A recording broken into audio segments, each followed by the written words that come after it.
Hi, welcome to Luscious Lotus Art. In today's video, I'm going to be sharing my recent exploration with printmaking using a Collagraph plate. So I'll be demonstrating a little bit about the process of making a Collagraph plate and then inking it up and then finally printing it using a die cut machine that I'll be using as a printing press. I've found this to be quite challenging. I'm relatively new to making collagraphs, and there was a bit of a learning curve, and so I'm showing a little bit of the challenges that I've had in getting the right kind of print outcome. So enjoy, and please feel free to like, subscribe, and share any tips, tricks, or feedback about this printmaking process. Thanks so much. I'm starting off with some mat board. I've made two identical images so that I can sort of cut and paste from one to another to create the depth. So I'm just starting with some cutting away, and then I'm making these shapes using textured wallpaper for the center of the flower.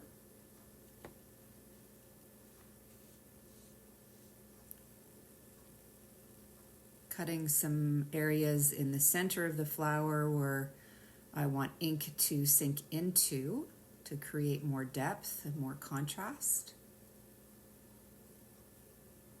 And here I'm gluing on all of those little bits that I've just cut of the textured wallpaper. So that was a bit of a time-consuming thing, but...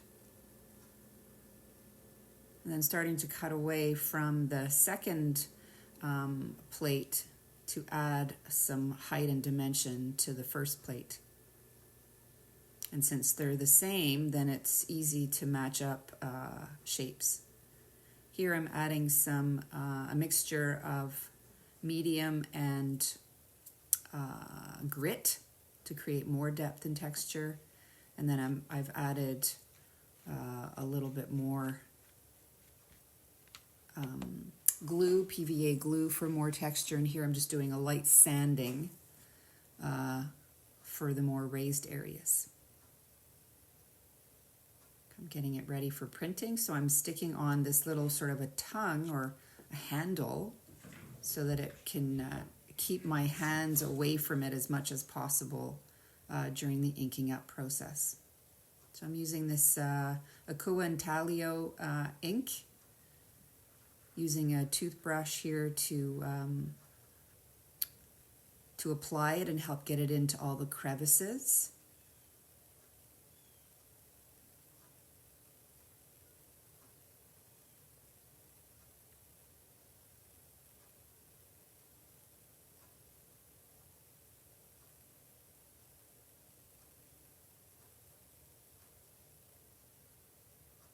And then I'm using this felt dauber. You can just use, it's just a rolled up craft felt, adhere, sort of bound together with a rubber band to help get the ink more deeply in.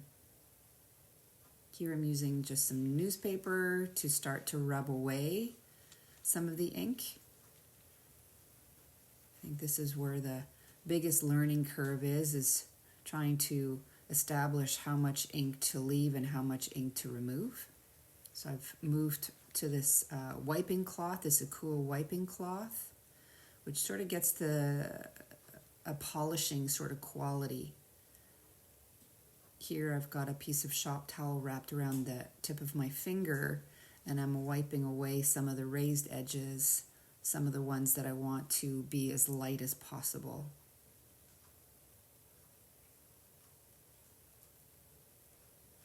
Switching to Q-tip, cotton swab to get more of that ink off in the places that I want to appear as lighter. And so there's layers of paper and glue and different things to get that, try and get that texture in. Taking the ink off the edges and removing the tongue. I'm going to get it ready for printing. So here it's underneath those pieces of paper. This first go around was a bit of a mess. You can see the paper is crooked going in. I've deleted that part, and here the print is actually stuck to the plate and ripped. So that was a big fail, I guess. To fix that problem, I actually cleaned the plate and put another layer of gloss medium to get rid of some of the stickiness on the surface. So I'm giving it another go here. It's been re-inked, paper been dampened, it hasn't soaked for long, drying off the paper. So this is done between each print. So quite a labor-intensive process. Cleaning my hands there because somehow ink always manages to get on there. So placing the dampened paper down over the Collagraph plate. And it took me a while to get the right recipe for how much padding, how much paper you want in that sandwich. The right amount of pressure against the plate and the paper. Still messing with that a little bit. And this is the Sissix Big Shot die cut machine that I got as a Christmas gift. So it's been a lot of fun playing around with that, even though there's been some frustration at trying to get it to work the way I want it to. So it's going through, back. You don't usually go both ways, I think, with a regular printing press, but from what I've learned, this is what you do with this kind of machine. So the paper is not sticking so much anymore, but I find the texture, the color quite flat. So at it again, inking up again, trying to get that perfect sort of recipe for the amount of ink. Putting it through again.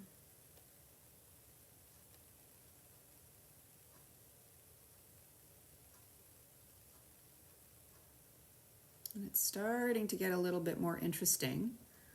And remembering that every time I ink up, it's going to look a little bit different, because it's pretty much impossible to ink it up the same way every time. So they're always looking a little bit different, which I think is kind of fun. Makes each one unique. So I'm quite happy with the later versions. Starting to get, and here I've switched to golden open acrylics, because I heard from Sally Hurst that you could use acrylic in printmaking, which I found sort of intriguing. Mixed with a product called Magmix to give the acrylics the same viscosity as printmaking inks. So they were quite subtle in the beginning.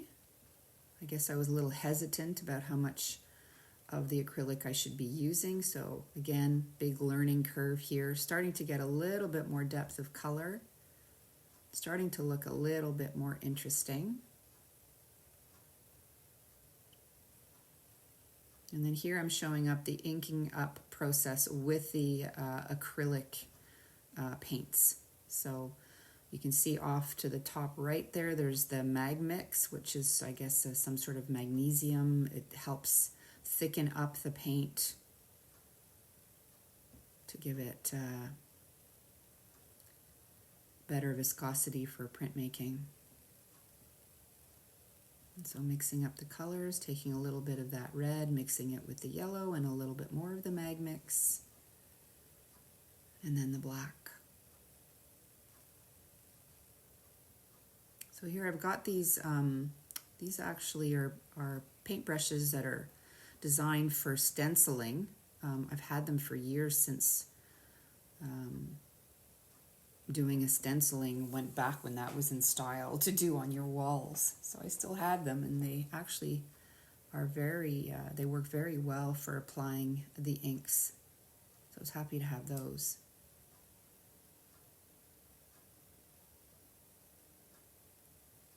Applying, oops. They're a little old though, so the tips kept falling out.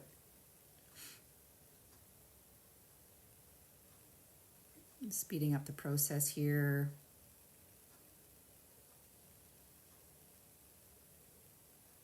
And as I said, this is a really brand new, trying to figure out how much paint to put. And then here's the wiping process. And again, trying to learn how much wiping is best, how much paint to leave on, how much paint will get pulled away by the damp paper. It's all a bit of a big question mark. Quite happy with how the Collagraph plate looks though. I think often the Collagraph plates look more interesting than the prints do. Well, nothing preventing us from framing those up, right?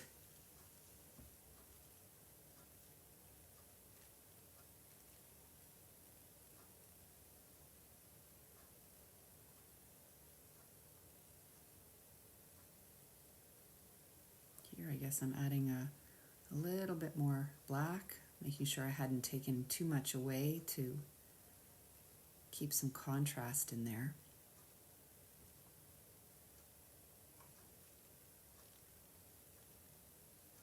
Wiping that.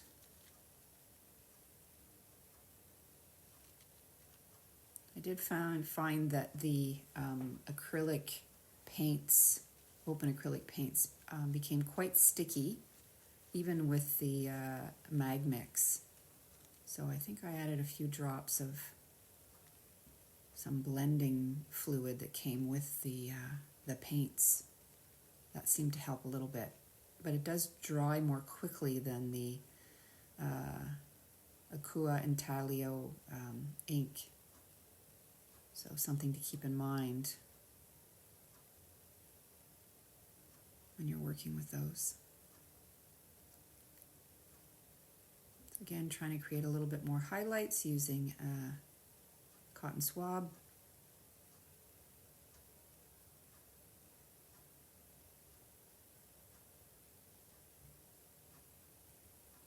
And then taking it to the printer, dampening the paper. I just used, I think the print paper that I used with it was, I think I just used Speedball printmaking paper. I finally have the right amount of padding in the press.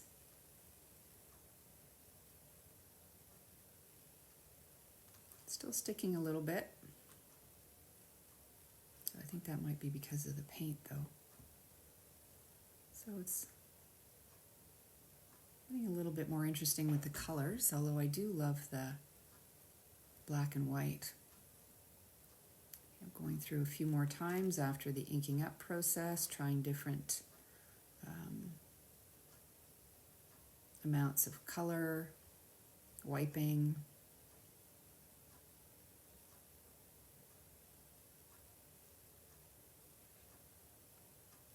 And this one had the most vibrant colors, but I don't think it was my favorite of all of them.